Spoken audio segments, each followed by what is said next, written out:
Right, so the first cabinet we're going to look at here is the proximal impact debris. These are borderline tektites, and I say borderline tektites simply because they are predominantly, particularly these small ones. Let's have a look at small ones first. We've got ergosites here, Atacamaites, which is a new one that's recently been found in Chile. These are the ergosites again, and here Darwin glass here. These are more fluid type shapes. Hope they're reasonably in focus. These are a bit more blocky, these ones here. Here's some Libyan desert glass. These have actually been made into artifacts. It's an old collection. It was exported many years ago. Difficult to get hold of, and you shouldn't really be exporting any man-made objects these days. These are Mangnon tektites. These come from northeastern Thailand or Laos, possibly over the border. Right, so if we go back to these proximal impactites, well, I said that they're quite similar to tektites. They probably don't quite make the mark, but everything is transitional. It just you haven't got clearly defined boundaries. But basically, these are silica rich. They've formed a glass, but many of these probably contain crystallites. The material will be heavily contaminated with the impactor, and this will make the composition a little bit more basic. They are showing surface tension. They're clearly droplets, not brilliantly formed droplets, but there are clearly droplets there, which is a requirement for tektites. But compositionally, they're probably not a pure homogeneous glass. Darwin glass, if anything, it's perhaps borderline, certainly some specimens borderline anyway, between a tektite and impact glass. Well, a tektite is an impact glass, but a proximal impact glass and a true tektite, which is generally a distal object. So here we're kind of borderline here.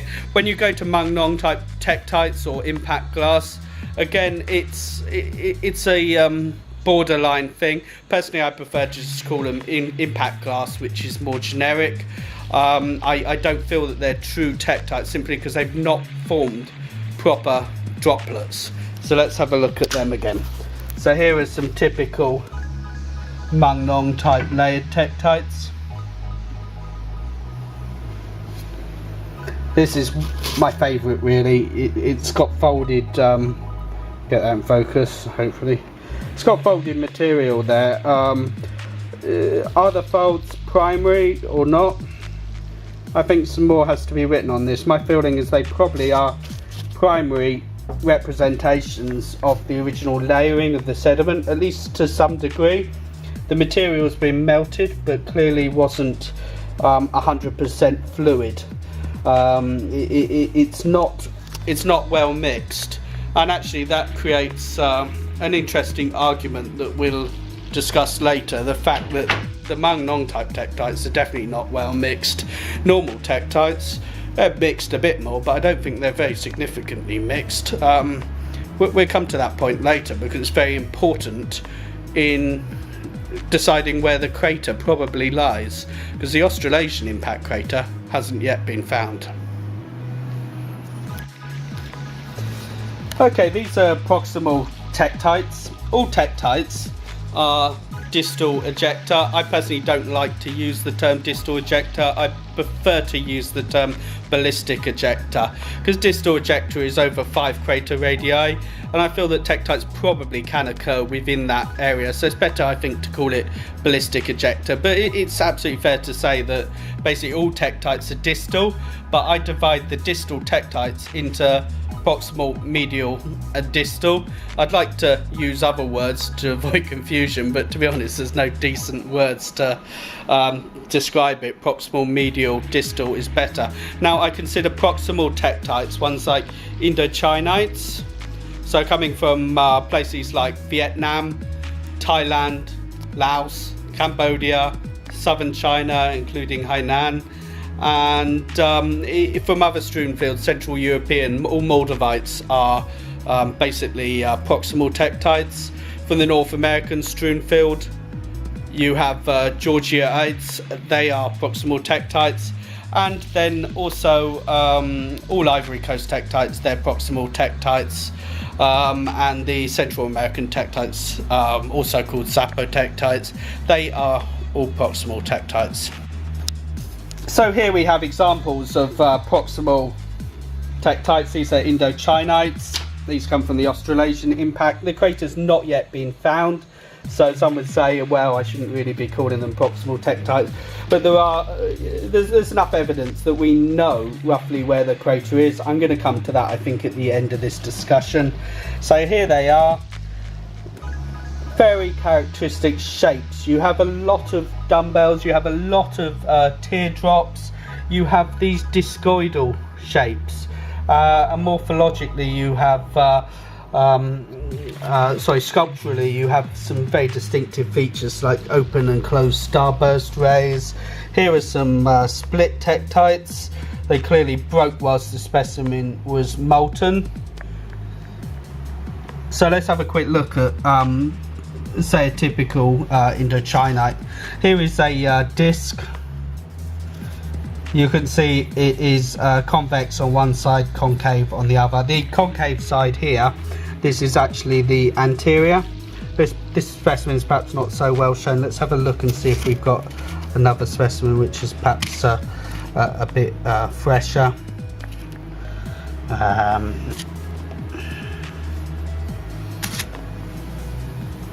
Okay, lacking in freshness as to what I wanted to show you here, but perhaps we go with this specimen.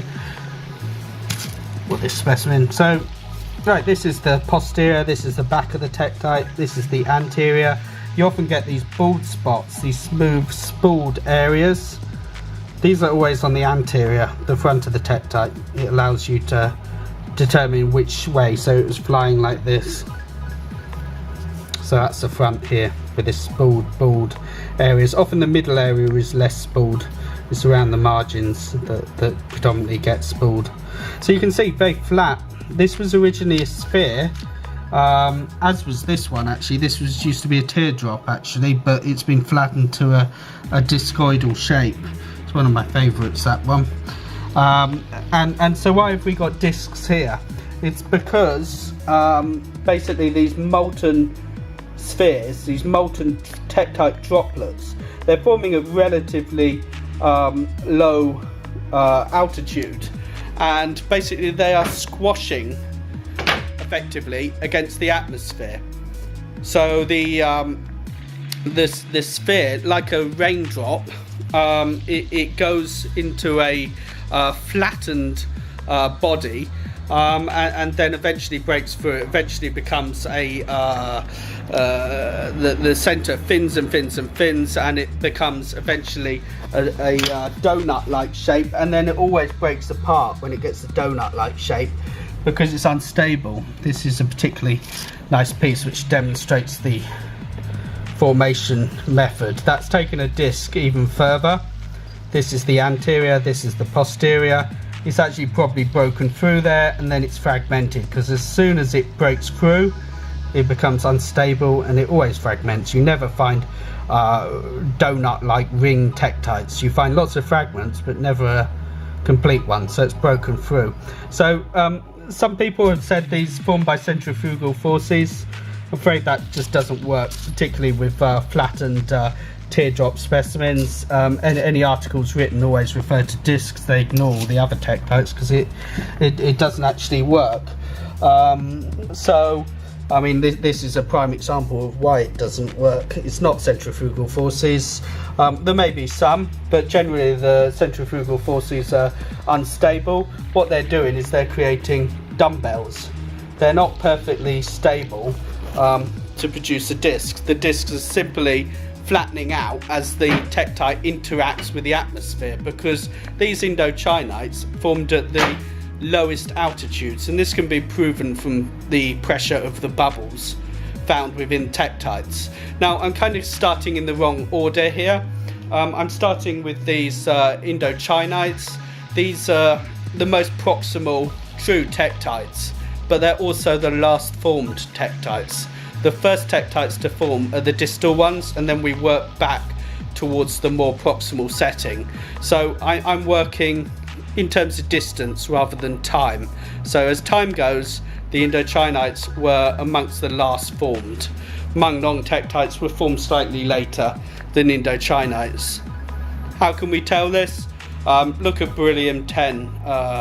Basically, the closer you go to the impact, the lower the beryllium 10 concentrations. This is indicating that the sediment that was used to make the Tektite is deeper and deeper and deeper as you move towards the proximal environment. So obviously, as the crater opens up and you're excavating, you're moving from the top sediment and you go deeper. Now the more proximal you go to the crater, the deeper the material was derived from the crater, and you can tell that from the beryllium 10 isotope.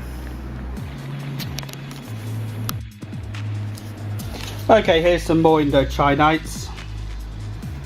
These are, I've just thrown these in, they're fairly representative. Not, some of them are nice, but some are pretty average, typical specimens.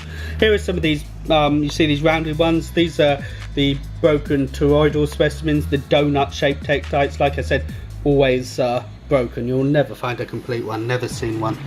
As soon as it stops being a disc with that central area, it will always fragment. Here are some more discs, all sorts. A lot of teardrops. You get a lot of teardrops in the proximal environment, because the proximal melt, it was lower temperature, more viscous, and as soon as you got that, you've got these non-equilibrium forms being locked in by the cooling. By the way, these are spears. I'm actually in Manila. These some of them are old, some of them are replica. These are spears, Ifugao spears. They make quite a nice display here. And then in the middle I've got some old astronaut signed material. There's Neil Armstrong. That's one of my favourite pictures.